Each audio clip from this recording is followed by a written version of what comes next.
The giant ship appeared in the sky over New York without warning. One moment the sky was clear, and the next, a massive vessel hung in the air above the United Nations building. It was 3 times bigger than the tallest skyscraper and shaped like a perfect oval. Its surface shimmered with colors that no human eye had seen before. Jack Miller stood among the crowd of security personnel, his heart pounding in his chest.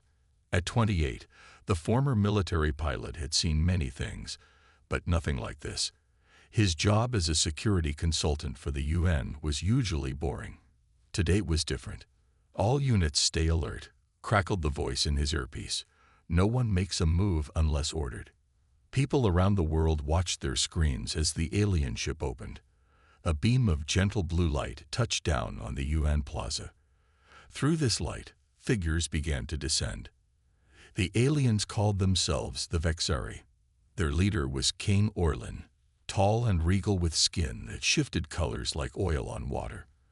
His eyes were large and golden, set in a face that looked almost human except for its perfect symmetry.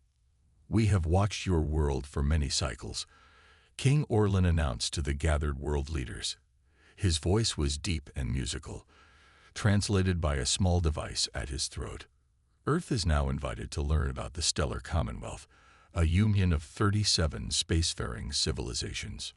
Jack kept his eyes moving, scanning the crowd as he was trained to do. That's when he noticed her, standing slightly behind the king. She was clearly the king's daughter. She wore an intricate crown of what looked like living metal, and her robes flowed as if caught in a wind that affected nothing else. But unlike the other aliens who looked at humans with scientific curiosity or hidden distaste, her eyes showed genuine interest. "This is my daughter, Princess Lyra," the king said, noticing the direction of many gazes, "the heir to the Vexari throne." The princess stepped forward and smiled. Jack thought it might be the most beautiful smile he had ever seen, despite coming from an alien face.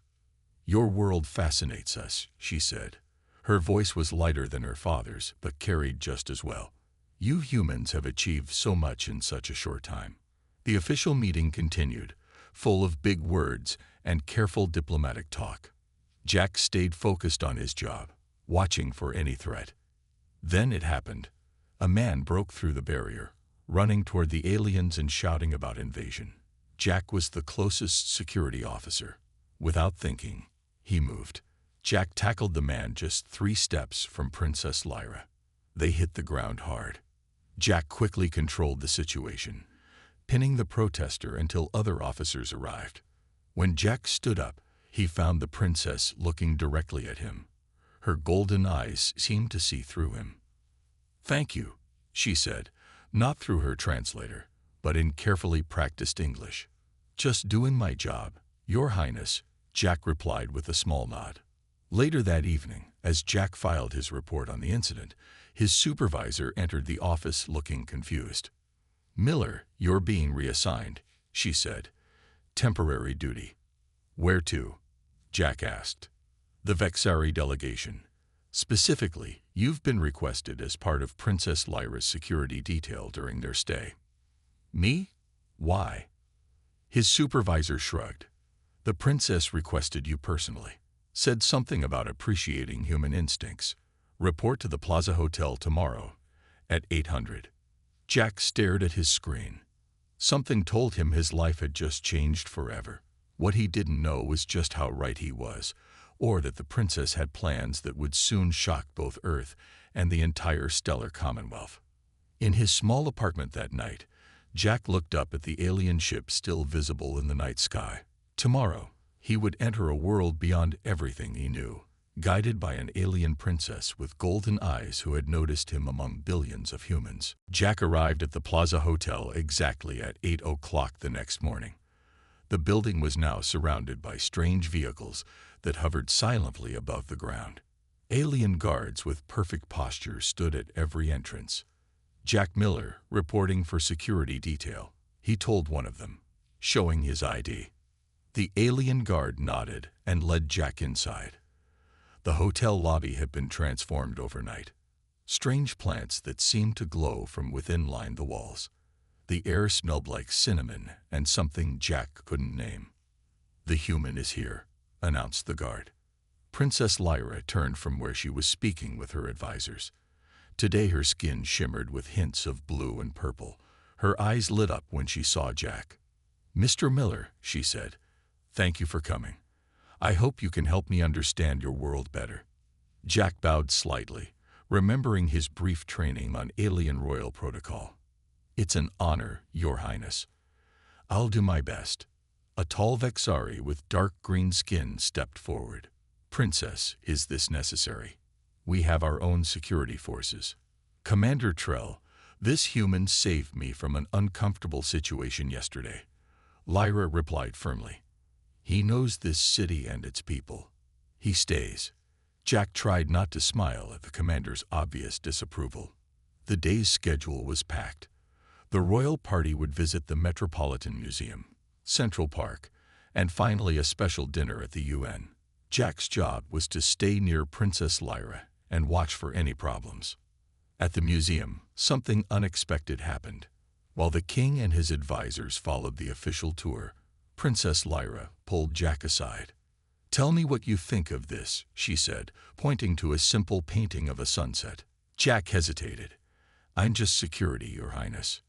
"Pretend you're not," she insisted. "Please." "Well, it's beautiful because it's something we see every day but often forget to notice," Jack said honestly. Lyra's eyes sparkled. "Exactly. Your people create art about ordinary things to remind yourselves of their beauty. We stopped doing that long ago." Throughout the day, Lyra asked Jack hundreds of questions, not just about security or politics, but about music, food, and family traditions. She wanted to know how humans lived, not just how they governed. "Do you have family, Jack?" she asked as they walked through Central Park. "My parents live in Ohio. I have a younger sister studying medicine," he answered. "You miss them?" "Yes, Your Highness." "Interesting. Many advanced species in the Commonwealth have moved beyond family attachments. They view it as primitive." "Is that what you think?" Jack asked before remembering his place. "Sorry, I shouldn't question you." Lyra smiled. "I like questions. And no, I think they're wrong. Family bonds have value." At the UN dinner that evening, Jack stood against the wall with the other security personnel. He watched as King Orlin and his ministers discussed trade, technology, and Earth's potential role in the Commonwealth. "They think we're primitive, don't they?" whispered Anna, another security officer. "Pretty much," Jack replied. "But the princess seems different." As if hearing her name, Lyra looked up from the diplomatic table and caught Jack's eye. She gave him a small smile before returning to the serious conversation. Later, as the royal party prepared to return to their ship, Commander Trell approached Jack. "The princess has requested you join tomorrow's tour of your planet's natural wonders," he said stiffly. "Be at the landing pad at dawn." Jack nodded, confused by the special attention. What Jack didn't know was that Princess Lyra had been taking detailed notes about him all day. In her private quarters on the ship, she added his name to a list titled Potential Candidates, a list that included the names of princes and champions from across the galaxy. "Father won't approve," she murmured to herself, "but this human has something special." A week passed quickly. Jack spent each day with Princess Lyra, showing her Earth's wonders. They visited the Grand Canyon, the Amazon rainforest, and the Great Barrier Reef. Lyra was amazed by Earth's natural beauty, and Jack found himself enjoying her company more than he expected. Tonight was the final event of the royal visit, a formal gala at the United Nations. The Great Hall was filled with world leaders, alien diplomats, and important guests from both worlds. Jack stood at his usual post near the wall, watching Princess Lyra move gracefully through the crowd. She wore a dress that seemed to be made of starlight, changing colors with every step. "Quite a sight, isn't she?" said Anna, who had become Jack's friend during the security detail. "She's different from what I expected," Jack admitted. "I've heard rumors," Anna whispered. "The aliens are saying this visit isn't just about diplomacy. The princess is looking for something, or someone. Before Jack could ask what she meant, King Orlan called for silence. The tall alien ruler stood on the main platform, his royal robes flowing around him. "People of Earth," he began, "we thank you for your hospitality. The Stellar Commonwealth welcomes your world as a Protectorate status member." Polite applause filled the room. Protectorate status was better than nothing, but everyone knew it meant Earth was considered a junior primitive world. "Before we depart," the king continued, "there is one more matter. As some of you know, my daughter has reached the age of choosing a consort." A surprised murmur went through the crowd. Jack noticed several alien diplomats suddenly paying very close attention. Tradition dictates that Princess Lyra must select worthy candidates from across the Commonwealth. These candidates will compete in 3 trials to prove their worthiness to stand beside the future queen of the Vexari. King Orlan gestured to a group of impressive aliens near the front. "We have 12 candidates from the most advanced worlds in our union." Jack watched as each candidate was introduced.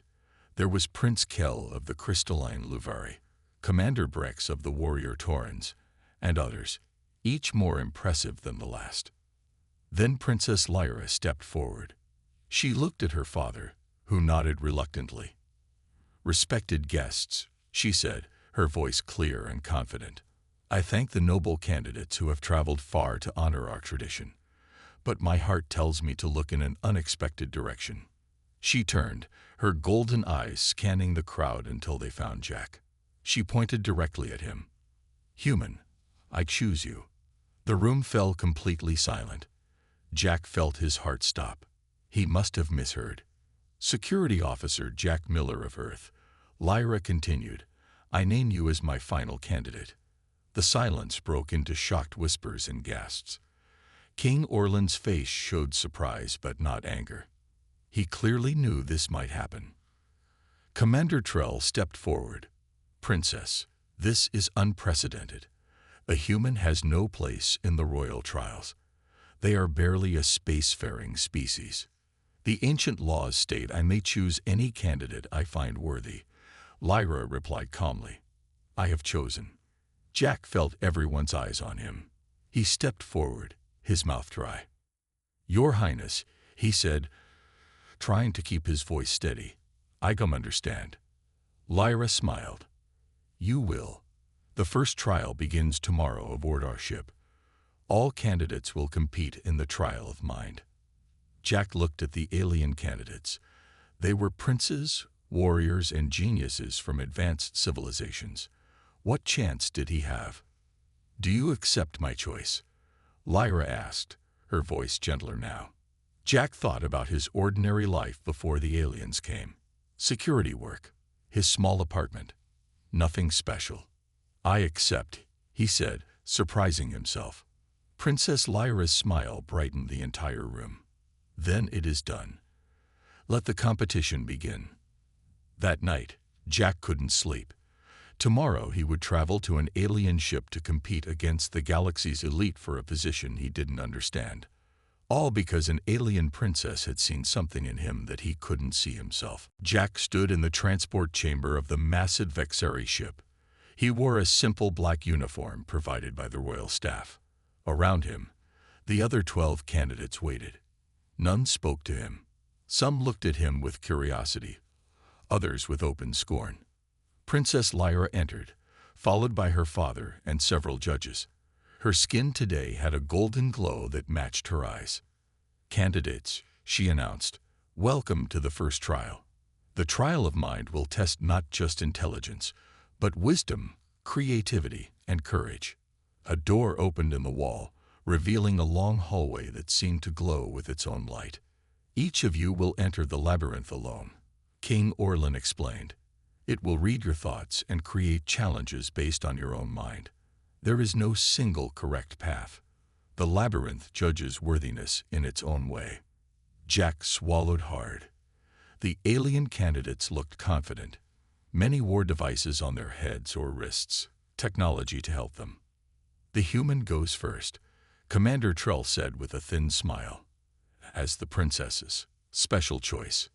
Jack stepped forward, Trying to hide his fear, Princess Lyra caught his eye and gave him a small nod of encouragement. "Good luck, Jack Miller of Earth," she said softly. The moment Jack entered the labyrinth, the door vanished behind him. The hallway stretched before him, then suddenly split into 3 paths. There were no signs, no hints. "Think," Jack told himself. "Don't panic." He chose the middle path. As he walked, the walls changed color, seeming to respond to his thoughts. When he thought about home, they showed images of Earth. When he wondered about the other candidates, they showed strange alien worlds. Jack soon realized the labyrinth was a puzzle that changed with each step. When he approached problems with force, he found dead ends. When he looked for creative solutions, new paths opened. One room filled with water suddenly, rising to his neck. Instead of fighting the current, Jack relaxed and let it carry him to a hidden exit. Another challenge presented mathematical equations beyond his understanding. Rather than trying to solve them directly, Jack rearranged the symbols into a pattern that felt right. The wall opened. The final challenge was the hardest. Jack found himself in what looked like a war zone. A small alien child was trapped under debris, while the exit door was closing quickly on the other side. Jack knew this was a test. He could reach the exit in time if he ran immediately, or he could try to save the child and risk failure. Without hesitation, Jack ran to the child. He knew it wasn't real, but he couldn't leave even a simulation to suffer. He lifted the debris with all his strength, freeing the small alien. Together, they reached the exit just as the door was about to close. Jack emerged from the labyrinth exhausted but proud. He had no idea how well he had done, but he knew he had stayed true to himself. Hours passed as the other candidates took their turns. Some emerged quickly, looking pleased. Others took longer. Prince Kell of the Luvari didn't emerge at all. He had given up and requested extraction. Finally, all trials were complete. The judges consulted their instruments while the candidates waited nervously. "The results of the first trial are as follows," announced King Orlin. "Commander Brex of the Taurans ranks first." Cheers came from the Tauran delegation. Second place to scientist Mira of the Vorn. More applause. Jack prepared himself to be last or disqualified. He was just a human among advanced beings. And ranking fifth, King Orlin continued, his voice showing the hint of surprise. "Jack Miller of Earth." A shocked murmur went through the crowd. Fifth place out of 13 candidates. Better than many aliens with enhanced brains and technology. Princess Lyra's face showed pure delight. The trial of mind reveals that creativity and compassion can be as powerful as advanced knowledge, she said, looking directly at Jack. "Our human candidate has proven this today." Jack stood a little taller. Maybe he did have a chance after all. The royal ship traveled through space for 3 days. Jack spent most of that time looking out the viewing windows, amazed by the stars streaking past. He had never imagined he would leave Earth. "First time seeing lightspeed travel?" asked a voice behind him. Jack turned to see scientist Mira, the Vorn who had placed second in the first trial. She was tall and slender with silvery skin and eyes that seemed to calculate everything they saw. "Is it that obvious?" Jack replied with a small smile. "You humans are very expressive." She wasn't being unkind, just matter of fact. "Most find it refreshing. Some find it primitive. And you?" "I find it interesting. Your performance in the labyrinth was unexpected." Before Jack could respond, a chime sounded throughout the ship. They had arrived at the Vexari homeworld. Jack gasped as he saw the planet through the main viewing window. It was beautiful, with purple oceans and land covered in what looked like golden forests and silver cities. "Welcome to Vexar Prime," announced King Orlin. "The second trial will begin tomorrow at dawn. The trial of body will test your physical abilities and endurance." The candidates were taken to guest quarters in the royal palace. Jack's room was larger than his entire apartment on Earth. That evening, Princess Lyra visited him. "How are you feeling?" she asked. "Overwhelmed," Jack admitted. "Your world is amazing, but I'm worried about tomorrow. The other candidates have enhanced bodies, cybernetic implants, or evolved strength. Lyra smiled. Yes, but humans have something special too. I've studied your species. You evolved as persistence hunters, able to keep going when others would stop. I'm not sure that will help against aliens who can lift twice their weight or run twice as fast. Tomorrow is not about being the strongest or fastest, Lyra said. It's about endurance and adaptation. Trust yourself, Jack. The next morning, the candidates gathered at the base of a mountain range outside the capital city. The air was thinner than Earth's, and Jack felt slightly dizzy. The gravity was stronger too, making his body feel heavy. The trial of body is simple, explained Commander Trell, who was overseeing this challenge. You must complete this course through the mountains, forests, and desert beyond. There are checkpoints along the way. The faster you finish, the higher you score. Jack looked at the other candidates. Commander Brex's muscles rippled beneath his scaled skin. Another alien had legs clearly designed for running. A third candidate appeared to be partly mechanical. The signal was given, and they began. The alien candidates quickly pulled ahead, leaving Jack behind. The stronger gravity made each step difficult. Pace yourself, Jack remembered his military training. This is a marathon, not a sprint. The course was brutal. The mountain paths were steep and rocky. The forest was filled with strange plants that reached for him as he passed. The desert was hot enough to burn through his boots. One by one, Jack began to pass other candidates who had started too fast and tired themselves out. His human ability to sweat gave him an advantage in the heat that many aliens lacked. By the halfway point, Jack had moved up to 8th place. His muscles screamed and his lungs burned, but he kept going. He thought of Earth, of Princess Lyra's faith in him, of all the humans watching from home. At a river crossing, he found Commander Brex struggling against the current, his heavy body working against him. Jack helped him reach the shore. Why would you help a competitor? Brex asked, confused. Because it's the right thing to do, Jack replied simply.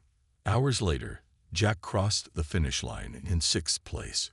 His body was exhausted, but he had finished ahead of 7 alien candidates, some with technology built into their bodies. Princess Lyra waited at the finish, her eyes bright with pride. Human endurance, she said. It's quite remarkable. That night, as the rankings were announced, Jack learned he had moved up to 4th place overall. The other candidates began to look at him with new respect. Perhaps humans weren't so primitive after all. The candidates had one day to rest before the final trial. Jack spent it exploring the royal gardens with Princess Lyra. Strange plants that seemed to sing in the breeze surrounded them. Small creatures with wings like colored glass darted through the air. Tomorrow is the most important test, Lyra said as they sat beside a fountain that flowed upward instead of down. The trial of spirit reveals a candidate's true character. What exactly happens in this trial? Jack asked. No one knows until they face it. It's different for everyone. Lyra's golden eyes were serious. The trial takes place in the Temple of Ancestors on our sacred moon. The temple guardians are ancient beings who can see into your heart. Jack noticed something he hadn't before. Lyra seemed worried. Is something wrong? He asked. There are those who strongly oppose a human joining the royal family, she admitted. My father supports my choices, but others. She trailed off. Like Commander Trell. Yes. He believes humans are too primitive to join the Commonwealth as equals, let alone the royal line. Lyra touched Jack's hand gently. Be careful tomorrow. The trials are meant to be fair, but accidents can happen. That night, the remaining candidates gathered for a formal dinner. Jack was surprised when Commander Brex sat next to him. The human who helps his competitors, Brex said, his voice a low rumble. Strange strategy. Not a strategy, Jack replied. Just who I am. Brex nodded. I've been researching your species. Primitive technology, yes, but interesting social structures. Your concept of friendship is unusual among the stars. Jack realized this was Brex's way of being friendly. Across the table, he noticed Mira deep in conversation with Commander Trell. They kept looking in his direction. The next morning, a small ship took the candidates to the sacred moon. It was a barren place with no air, but at its center stood a magnificent temple that glowed with an inner light. Inside, the air was breathable but felt old, as if it had been there for thousands of years. Ancient carvings covered the walls, showing the history of the Vexari and their rise to the stars. Candidates, announced a voice that seemed to come from everywhere. The final trial will test what lies in your deepest heart. You will each enter the chamber of truth alone. Jack watched as the first candidates entered and exited. Some came out looking shaken, others peaceful. When Mira emerged, she looked at Jack with new eyes, not calculating anymore, but respectful. Finally, it was Jack's turn. "Human," said one of the temple guardians, a beam of pure light shaped like a tall Vexari. "Are you prepared to face your truth?" "I am," Jack replied, trying to sound braver than he felt. The Chamber of Truth was a simple round room with nothing in it. As soon as the door closed, the walls disappeared. Jack found himself standing in what looked like empty space filled with stars. Two paths appeared before him, glowing with different colors. "Choose," said a voice like ancient wind. "Return to Earth with wealth and knowledge beyond human dreams. Your people will call you a hero, or continue this path that may never lead you home again." Jack looked at both options. The path to Earth showed him becoming famous, helping humanity advance with alien technology. The other path was unclear, misty. "Is there a third choice?" Jack asked. "There is only what you see," the voice replied. Jack shook his head. "No, life isn't just two choices. I can make my own path." He stepped off the marked paths and walked forward into unmarked space. For a moment, nothing happened. Then the stars around him blazed brighter. "Interesting," said the voice. "Most seek the safe path or the glorious one. You seek your own way." Suddenly, Jack heard a cry for help. Princess Lyra's voice. It came from somewhere beyond the trial space. "This is not part of the test," the ancient voice said, sounding concerned. "Something interferes with the sacred trial." Without hesitation, Jack ran toward Lyra's voice. "Where is she? What's happening?" "The trial is not complete," warned the voice. "The trial doesn't matter if she's in danger," Jack replied, already running. Jack ran through the temple corridors, following Lyra's voice. The ancient walls seemed to shift around him, sometimes helping his path, sometimes blocking it. He found her in a small chamber near the back of the temple. Commander Trell stood over her, holding a device that glowed with dangerous energy. "Stop," Jack shouted. Trell turned, his face twisted with anger. "This human-loving nonsense ends now. The royal line must remain pure." "The royal line has always sought diversity," Lyra said, trying to stand. "That is our strength. Your father may have forgotten the old ways, but I have not," Trell hissed. Jack saw what had happened. Trell had lured Lyra away during the trials and planned to make her disappearance look like an accident. Without thinking, Jack charged forward. He wasn't as strong as Trell, but years of security training had taught him how to take down larger opponents. He aimed for Trell's knees, knocking him off balance. The commander fell, dropping his weapon. Jack kicked it away and helped Lyra to her feet. "Are you hurt?" he asked, his voice full of concern. "No, just angry," she replied. Her eyes widened. "Jack, watch out." Trell was up again, pulling another weapon from his uniform. Before he could use it, a powerful hand grabbed his arm. "Enough," said Commander Brex, twisting until Trell dropped the weapon. "I heard everything. The temple records all that happens within its walls." Temple guardians flowed into the room like living light. King Orlin appeared moments later, his face dark with fury. "Treason against the royal house," he said. "Take him away." As guards led Trell away, the king turned to Jack. "You abandoned your trial to save my daughter." "Yes, your majesty," Jack replied. "I'd do it again." The king's expression softened. "The trial shows what truly matters to a person. You have passed in the most genuine way possible." 2 days later, all of the Commonwealth gathered to hear the final results. The great hall of the royal palace was filled with representatives from 37 worlds, including a small delegation from Earth. Jack stood with the other candidates. He had placed third overall in the trials, an incredible achievement for a human among advanced beings. King Orlin raised his hands for silence. The time has come for Princess Lyra to make her choice. By tradition, she may select any of the top 3 candidates as her royal consort. Commander Brex had finished first, with scientist Mira in second place. Both stepped forward with Jack. Princess Lyra, wearing her most formal royal attire, walked slowly past each candidate. She stopped in front of Jack. "Before I announce my decision," she said, her voice carrying to every corner of the hall, "I want to explain my thinking. The royal consort is not just a partner, but a symbol of our future." She turned to address the entire gathering. "For too long, advanced worlds have looked down on younger species. We call them primitive and deny them full membership in our community. This is not the way forward." Lyra faced Jack again. "Human, I choose you. Not despite your humanity, but because of it. Your kind